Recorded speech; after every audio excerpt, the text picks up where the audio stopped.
Welcome to Pragati education 24। आप सभी का एक बार फिर से स्वागत है आपके अपने यूट्यूब चैनल प्रगति एजुकेशन 24 में। देखिए, आज हम बात करने वाले हैं राज्य सरकार के उन संविदा कार्मिकों की जो विभिन्न विभागों में कई वर्षों से कार्यरत है, या यूं कहें कि राज्य सरकार के बंधुआ मजदूरों की तरह इन राज्य सरकार की सेवाएं पूरे तन मन धन से दे रहे हैं, लेकिन इन संविदा कर्मियों की सुध लेने वाली अभी तक कोई भी सरकार नहीं आई है। सरकारें आई हैं, गई हैं, कुछ सरकारों ने नियम बनाए हैं, लेकिन वो नियम अभी तक इम्प्लीमेंट नहीं हुए हैं। किसी भी संविदा कार्मिक को आज दिनांक तक नियमित नहीं किया गया है। नियमितीकरण के नाम पर केवल नियम बनाए गए हैं। अगर मैं अदर राज्यों के बारे में बात करूं तो उन राज्यों के एक नियमों के तहत ऑर्डर आता है और उन राज्य के संविदा कार्मिकों की सैलरी बढ़ा दी जाती है। हालांकि राजस्थान राज्य सरकार में भी जो यूटीबी कार्मिक कार्यरत है वो अर्जेंट टेम्पररी बेसिस पे कार्यरत होते हैं। उनके लिए फाइनेंस डिपार्टमेंट से एक लेटर आता है और उनकी सैलरी 4 गुना तक बढ़ा दी जाती है। वही संविदा कार्मिक अभी रिसेंटली एक आपको ऑर्डर ये देखने को मिला होगा, हाई कोर्ट के जो संविदा कार्मिक है उन्होंने जो है आत्महत्या कर ली थी। हाई कोर्ट के जयपुर बेंच के जीए ऑफिस के अपील सेक्शन में जो संविदा कार्मिक कार्यरत थे, लगभग वो 36 साल की एज में थे, मनीष सैनी, जिन्होंने लास्ट फ्राइडे को ऑफिस में ही फंदे पर लटक कर सुसाइड कर लिया था। और उनके सुसाइड होने के बाद डिपार्टमेंट ने सुध ली और वहाँ के जो सबऑर्डिनेट सब कार्मिक थे उनकी सैलरी में इजाफा किया गया है। तो क्या अपने संविदा कार्मिक की सैलरी बढ़ाने के लिए संविदा कार्मिकों को आत्महत्याएं करनी पड़ेगी? ये सरकार को सोचना चाहिए। अभी मैं बात करने वाला डिपार्टमेंट ऑफ फाइनेंस ने एक ऑर्डर जारी किया गया है गवर्नमेंट ऑफ झारखंड द्वारा। लेटर आप लोगों ने देखा होगा, 27/9 का ये लेटर है, फाइनेंस डिपार्टमेंट वाला द्वारा जारी किया गया है। संविदा के आधार पर कार्यरत कार्मिकों के संविदा राशि के निर्धारण के संबंध में वित्त विभाग संकल्प संख्या। देखिए, जो मैं एनएचएम की अगर बात करूँ, national health mission all over India में बहुत सारे स्टेट में ये कार्यरत है, अपना कार्य कर रहे हैं। इसके अंतर्गत बहुत सारे कार्मिक कार्यरत हैं।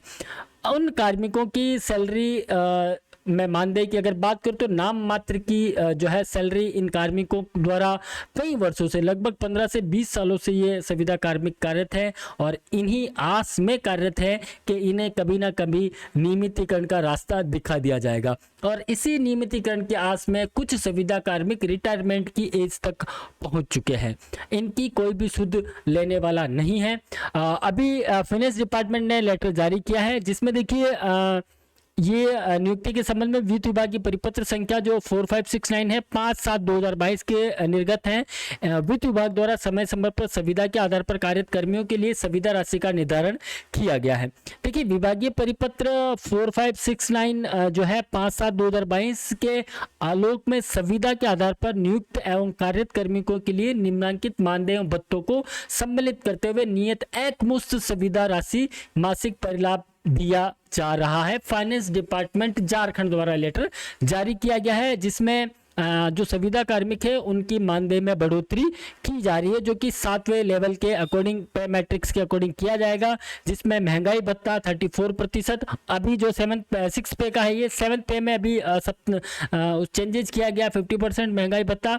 और छठे वेतनमान के अकॉर्डिंग अगर बात करें तो मेडिक्लेम यानी कि चिकित्सा भत्ता और परिवहन भत्ता जहाँ पे अनुमान्य हो, जहाँ पे ट्रैवलिंग का कोई इशू रहता है वहाँ पे परिवहन भत्ता भी इन्हें दिया जाएगा। नियुक्ति के संबंध में ऐसे कार्मिक जो किसी न किसी विज्ञापन के माध्यम से उनकी पात्रता क्या रही है, आरक्षण के नियम का ध्यान रखते हुए उन संविदा कार्मिकों की जो नियुक्ति है उनकी अनुशंसा करते हुए इनके मानदेय में बढ़ोतरी की गई है। जो केंद्र वेतनमान की बात करूं तो दिनांक 1 जनवरी 2024 से प्रभाव से महंगाई भत्ता की दर 50% अनुमान्य किया गया है। राज्य सरकार द्वारा अंतर्गत विभिन्न विभागों में अनुबंध के संविदा पर कार्यरत कार्मिकों द्वारा उनकी सेवा शर्तों में सुधार तथा नियमितीकरण के संबंध में उठाई जा रही मांग की समीक्षा हेतु विकास आयुक्त झारखंड की अध्यक्षता में एक उच्च स्तरीय समिति का गठन किया गया है। इन्हें जल्दी नियमितीकरण के लिए भी किया जाएगा, जिसके लिए नियम बनाए जाएंगे। अभी फिलहाल जो विभिन्न मतलब राज्य झारखंड की राज्य सरकार के विभिन्न कार्यालयों में जो कार्यरत संविदा कर्मी है, चाहे वो कंप्यूटर ऑपरेटर हो, डेटा एंट्री ऑपरेटर हो, इनके द्वारा जो है समय समय पर अपने मानदेय बढ़ाने के लिए मांग उठाई गई है। उसी के अनुरोध में ये लेटर जारी किया गया है। अभी देखिए एक परिशिष्ट 1 पे दिया हुआ है सचिवालय और संलग्न कार्यालयों में राज्य के विभिन्न विभागों में कार्यालय में जो कार्यरत कार्मिक है उनको 6 पे पीआरसी ग्रेड के अकॉर्डिंग, 7 पे लेवल के अकॉर्डिंग एक मुश्त संविदा राशि यहाँ पे दी जानी है। यानी कि अगर कोई कैंडिडेट जैसे 2800 ग्रेड पर पे लेवल 5 पे कार्यरत है तो 46,400 रुपये उसका मासिक जो है मानदेय मिलने वाला है। इसी प्रकार से ये लेवल 15 तक जो है दिया हुआ है। एक बार आप लोग देख ले आप किस ग्रेड पे में आते हैं, जिस ग्रेड पे में आप अकॉर्डिंगली है आप उसके अकॉर्डिंग आपको मंथली जो है मानदेय मिलने वाला है। तो इसी प्रकार से देखिए संविदा कार्मिकों का जो मूल वेतन है यानी कि मिनिमम वेतन की हम बात करें तो अगर कोई 1800 ग्रेड पे 4th क्लास में भी है तो 28,400 रुपये उसको मानदेय यहाँ पे मिलने वाला है।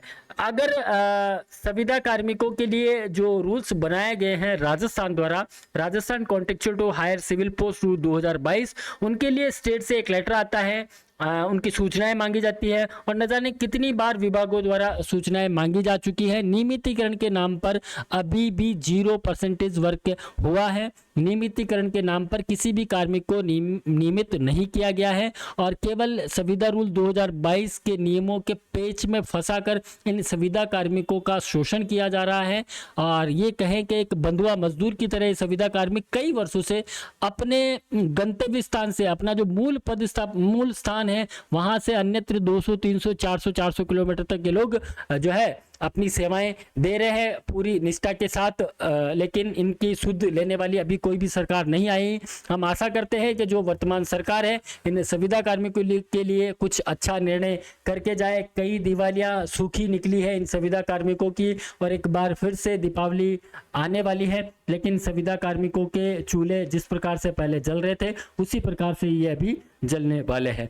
तो मिलते हैं कि नई अपडेट के साथ, तब तक बने रहे आप हमारे साथ। थैंक यू, धन्यवाद।